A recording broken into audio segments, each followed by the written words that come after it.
Good evening, everybody. We are live tonight. It is After Dark with the Fixed Ops Roundtable, and I would like to welcome our guest. It is Stephen Apicella from Your Dealer Experience, Strategic DX.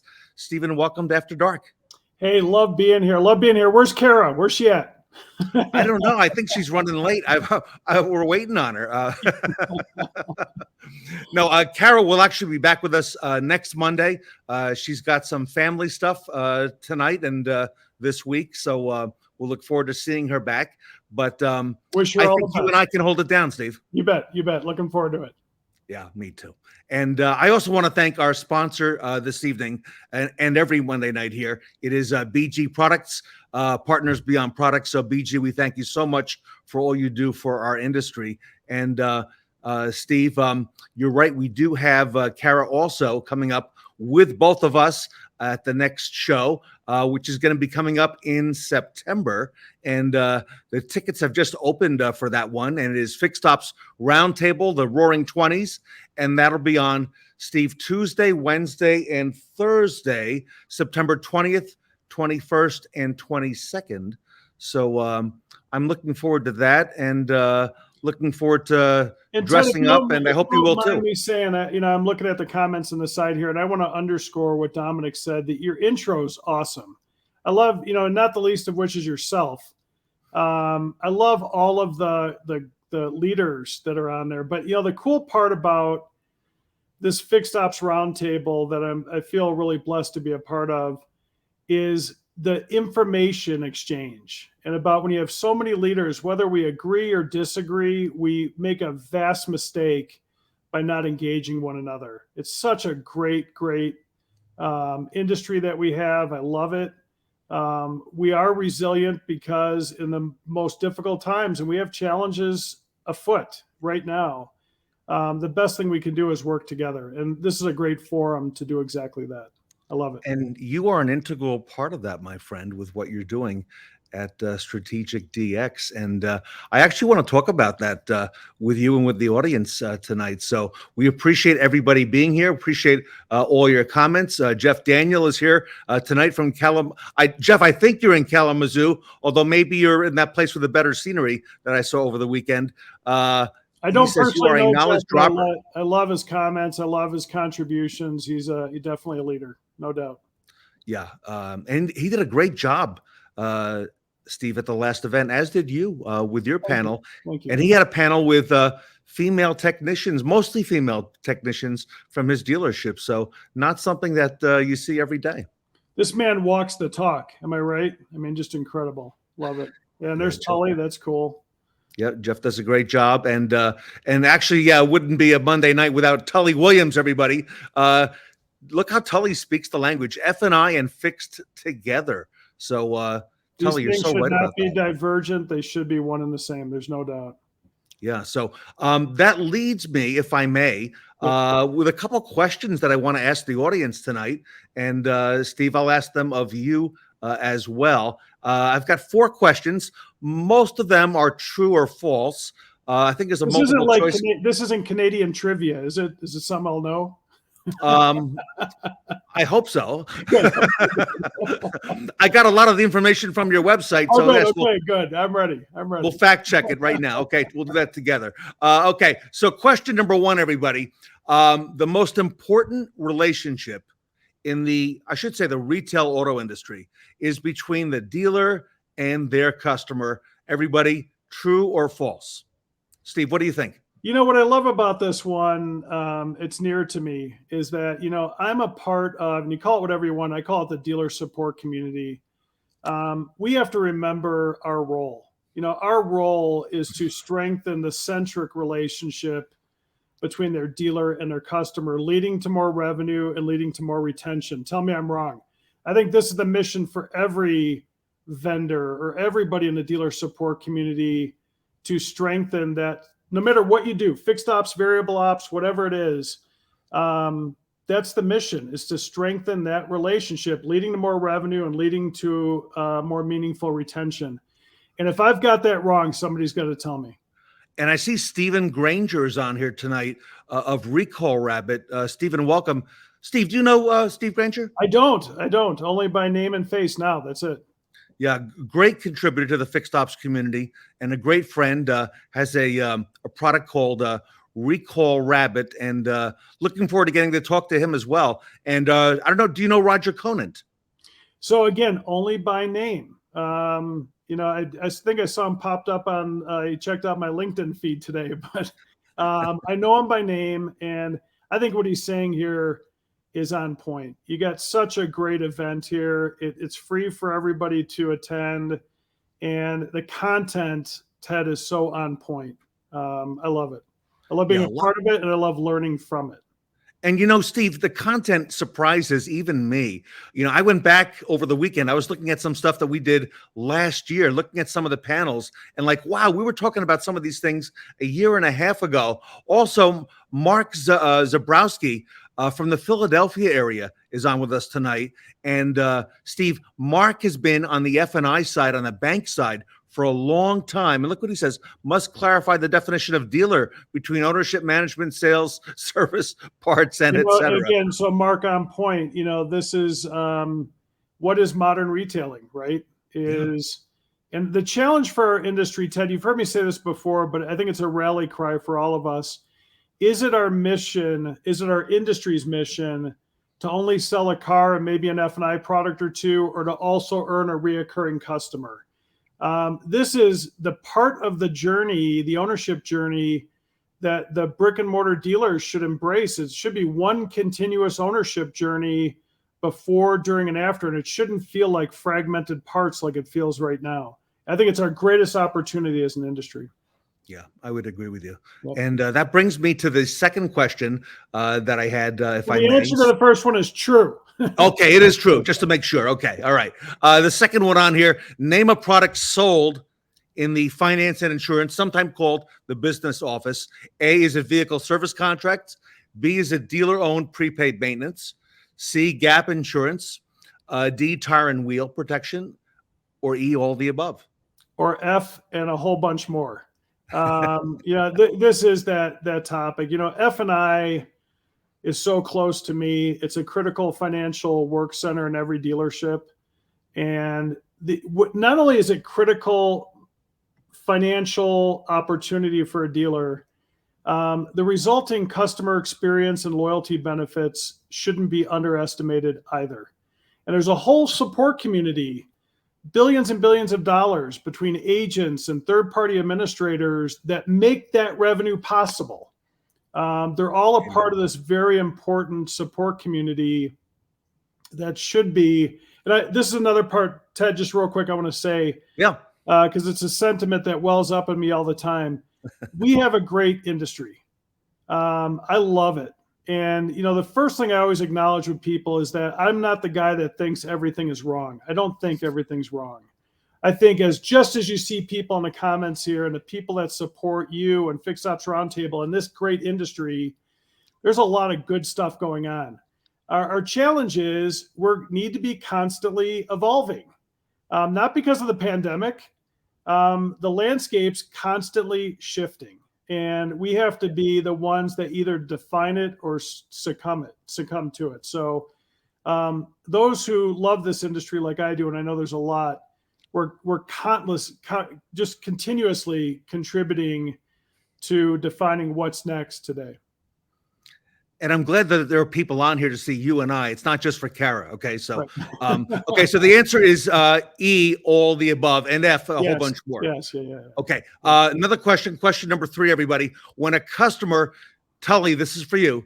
When a customer intuitively returns to the dealerships or dealer's service department for service, this is an organic opportunity for enhancing the dealer's relationship with their customer. Is that true? Is it false? Or is it a third answer? Is it fumbled? What's great about this? I wish I could imitate Tully. I don't know him personally, but I've seen him a bunch of times. If you could bottle this man's intelligence and energy, you'd be a millionaire. This is the thing with this handoff, with this question, is when customers do come back, are we really prepared to deliver a world-class experience, especially related to F&I service, when that customer comes back on their own and says, hey, I bought my car here, I bought some protection products, I need service support. Man, this is a golden opportunity, just ripe. They came back. And then we do fumble it. Fumble's the answer. The industry, the support community in general, doesn't equip our great service advisors with the tools to be a champion in that moment. When a customer says, hey, I bought my car here, I bought some protection products, I need service support. Right now, our great service advisors, the position we put them in is having to ask the customer, what products did you buy from us? Do you have a copy of your service contract? Do you know what it's called? And the whole time customers are thinking, time out. I bought this from you. Yeah. Don't you know? And the truth is the DMS doesn't have enough information, and third-party administrators do a terrible job at equipping their partners or dealer partners. And what's worse is that we have to understand is every dealership has more than one F&I provider. In fact, more than a few. So now it's not just, can one administrator refine the process, but can we have a process that refines all the administrators into one solution? That's a big part of what we do. Tully says, amen, brother. Hey, do I hear an amen, everybody? All right. So that one is actually fumbled. And Steve, if I may, oh, by the way, Michael Barrich is with us tonight. Michael, you know the situation better than anybody. Also, Steve Granger has a comment here that we need to defragment things inside the dealership for the staff, not just the customer experience. Okay. And Steve, we hear that word silo a whole lot now, right? Silos. Yeah, and the overall experience is so much. I agree with this. And again, not to get off on a great tangent here, but one of our greatest challenges as an industry is sales and service are run like two separate companies under one roof, and that a lot of times they don't even like each other, to be frank. But the problem is that it extends to the customer and the customer ownership journey. Where right now the sales department, when they're done selling a car, that's the end of the transaction, and therefore, in many cases, the end of the relationship. And it shouldn't be that way. It should be one continuous ownership journey from sales through service, bridging the gap between the two. And again, I'm so passionate about this because our industry misses a profound opportunity, because what we tend to do is refine all the sales processes and refine separately all the service processes. But until we fix the gap in between the two, they're two disconnected parts of the ownership journey. It shouldn't be that way. There's so much more to offer our customers from our great industry beyond just selling them a car. You know, before I go on to the final question that we have on here, I want to show a little tidbit, if I can. You did a panel on the last event just about 3 weeks ago, and Tully was on that panel. And I think we had Ed Roberts, we had Sean. I think was Sean Kingery on. Sean was on there. Elizabeth was on there. Yeah, it was a great panel. I really enjoyed it. So I want to show a little clip, and I believe this one is of Tully speaking to exactly what we're talking about right now. So let me just break away real quick and show everybody this, and we'll come right back. Let's do it. Tully, what say you? Well, I want to say that I think that when you look at F&I products, when you talk about that disconnect from the sales to the service, I think we all need to remember this. We are here in the repeat and referral business. We sell a car, but what drives repeat and referral business is great F&I products that, not one, that we would sell to our family members, but two, that our service drive actually believes in. Do we believe in selling key? Do we believe selling dent and ding? Do we believe selling service contracts and maintenance contracts? Do we have the ability to sell those in the service drive? But here's the deal. The problem we have is when we sell the product, the service department has absolutely no idea what happened.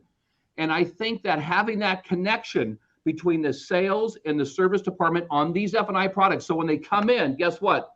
They have a great experience in the service side. Oh, you bought that contract. I can see it right here. That probably will be covered today. That's the goal we must have in the service drive, because if we don't, we will not sell those F&I products the next time. And they'll say, oh, no, that was a complete scam. I don't want to do that again. That's not what we want. Those F&I products are driving repeat and referral business.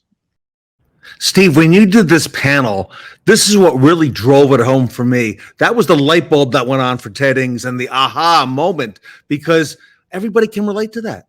Yeah, and thank you, Tully, again. He was awesome on that panel. So was everybody else. So grateful for you putting it together, Ted.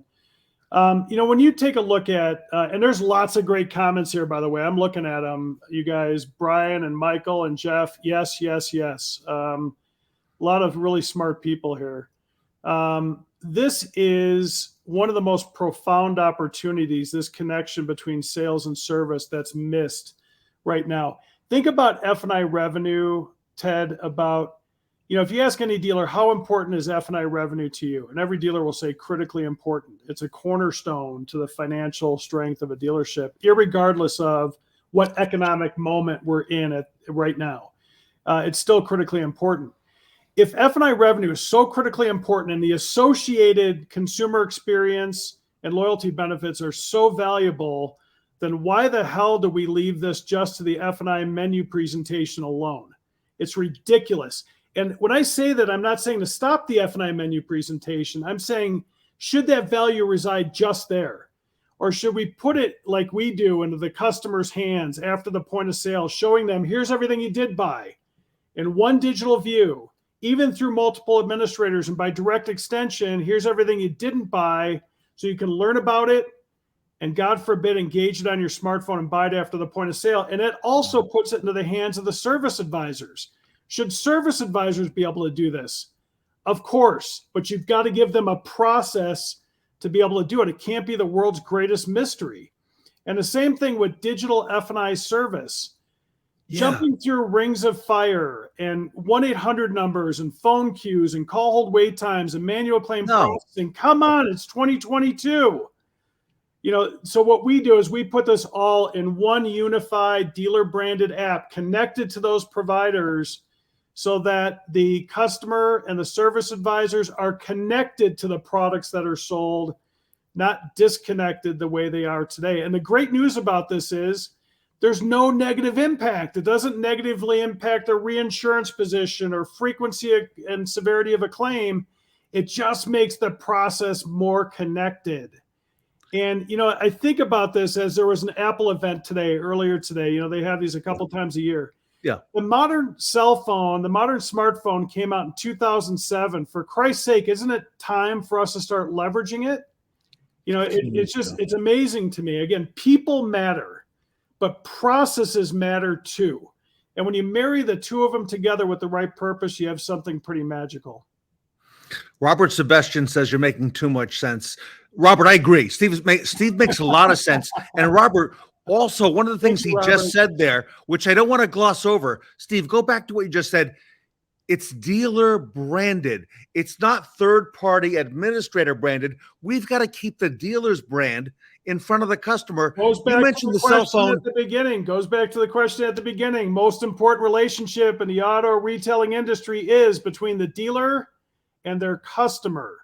That should always be their relationship and never distracted from, irregardless of who in the support community is powering those opportunities. But again, this is the same thing about, our application's called Your Dealer Experience. Why is it called that? Because it's not my experience, it's your experience. It's the dealer's experience with their customer. In 2022, should a dealer's customer have intuitive access to all the things a dealer does after the point of sale on their smartphone? Of course. This is long overdue. Should they have access to their F&I products? Should they be able to buy additional F&I products? Should they be able to get push notification dealer messaging to stay in tune with what's going on at the dealer and the opportunities they have in the service department? And then, God forbid, should they have a loyalty program to incentivize the customer to come back, in a digital rewards program? This is all what we do, but the magic of it is it's not four separate things. It's one unified dealer customer engagement application, iOS, Android, or web, so that it's dealer branded. So think about this. Is the goal digital retailing, or is the goal digital life cycle? And this is a profound question. Even digital retailing, the associated experience with digital retailing abruptly ends before the point of sale? Is that where the frictionless dealer customer engagement should end or just begin? And that's the part that we're missing, is what happens after that. Every dealership has a why buy here proposition, Ted, every single one. But how many of them have a why return here proposition? And think how archaic it is.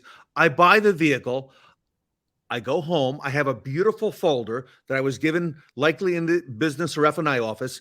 It's all branded by the dealer. I open it up, there's all my paperwork. It's tucked inside, neatly stapled, and Steve, it goes away. That's it.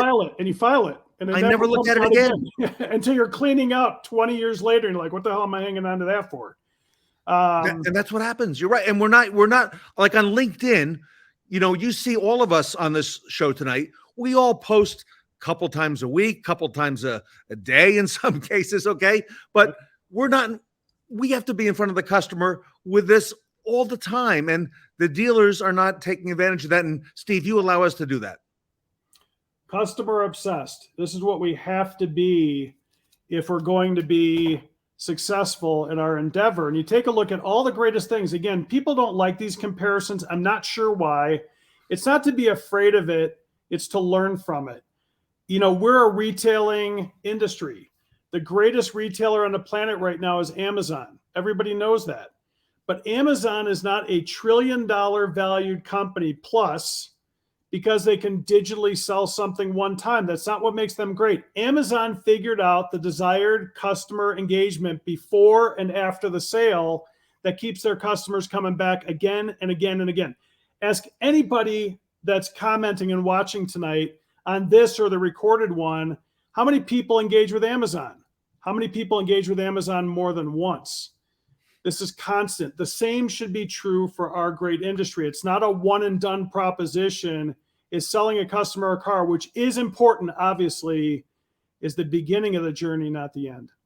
Think about it for a second. What you have created, Steve Apicella, this very likely is the Amazon of the retail car business, because now I can go back and I can see what I bought. I can buy other products that I may need that I didn't buy in that micro moment that we've always talked about.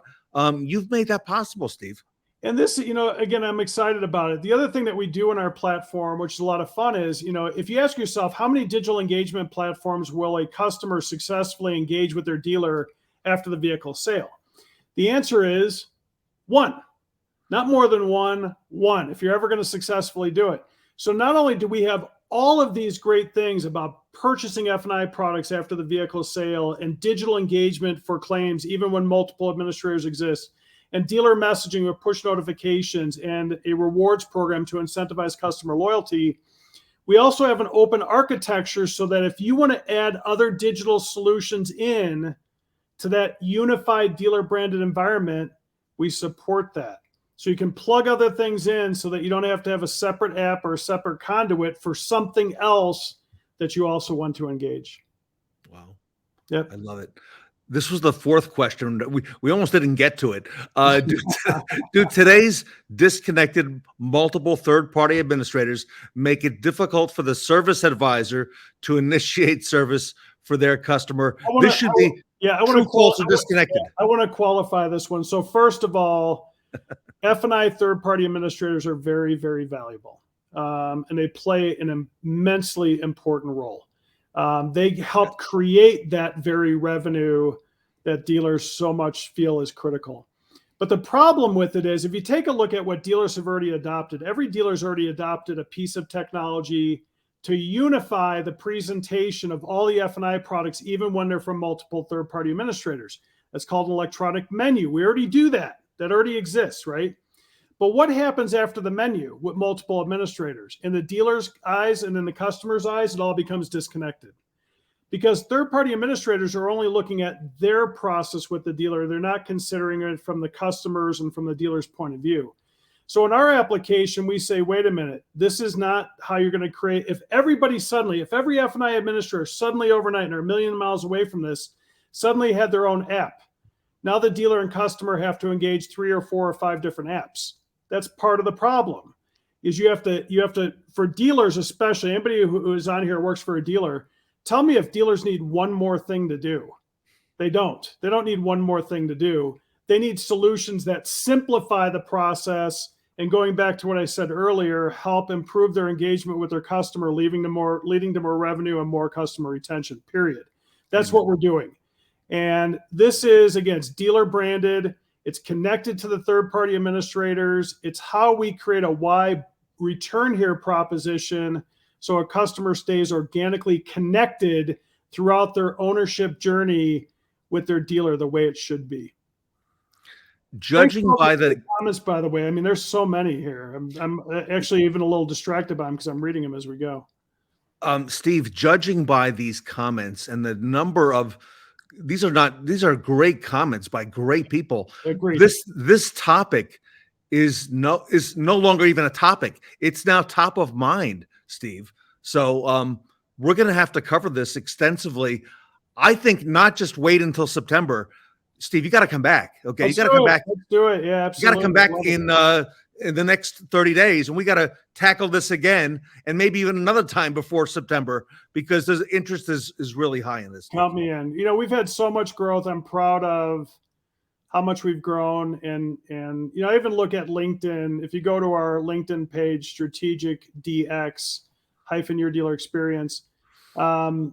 I'm not good at social media, Ted. You're way better than I am at it. You know, I'm usually at the end of the night.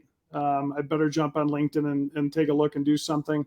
We have over 21,000 followers, and it all happened in the last couple of years. And I'm surprised by it, but I'm immensely proud of it. It's not because we post cute photos.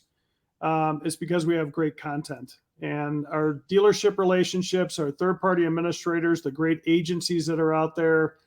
Every day is Saturday for me. I love working with all of them, and not the least of which, by extension, are the customers that fuel our great industry too. All right, you are on a plane tomorrow with your team, and you're doing a big install in the I'll say the Southeast, Florida. Yeah, it's okay. Yeah. USA. So good luck to you and the team. And I know you got a big client there to go. And this thing is steamrolling, everybody. Steve Apicella at Strategic DX. Check them out. Reach out to him on social media. He's got a lot for dealers, and he's way ahead of the curve. And he's been talking about this and doing this, you know, while others weren't even thinking about it. So, you know, please get a hold of Steve. You are going to see Steve, everybody, again here on After Dark, coming up in the next 30 days. Also, do not miss him. Steve, I'm thinking in September at this big event, the Roaring 20s, maybe we do some kind of a panel, maybe something even beyond a panel, you know, on steroids, maybe a super panel. Let's Steve. do it. Let's do it. I love all the interaction here. Again, I want to say before we end, to everybody who joined tonight, everybody that will join on the replay, thank you for your comments and thank you for your engagement. It means an awful lot to me. And Ted, thank you. Oh, and thank you, my friend. And thanks to everybody who's here tonight. Mark Zabrowski, Tully, Dominic, Steve Granger, good to see you as well. And Robert Sebastian and Jeff. I go on and on. But everyone, we appreciate so much what you do for the fixed ops community. I will do the same. I encourage everybody else to do the same. Look through these comments. There's so much rich information there. So again, thank you. Yep. All right, everybody. I think our time is up. We'll see you next Monday night. Kara will be back. We'll be live again at 8 p.m. Eastern. And Steve Apicella, I want to thank you so much. Thanks, you guys. Appreciate it. Have a good night.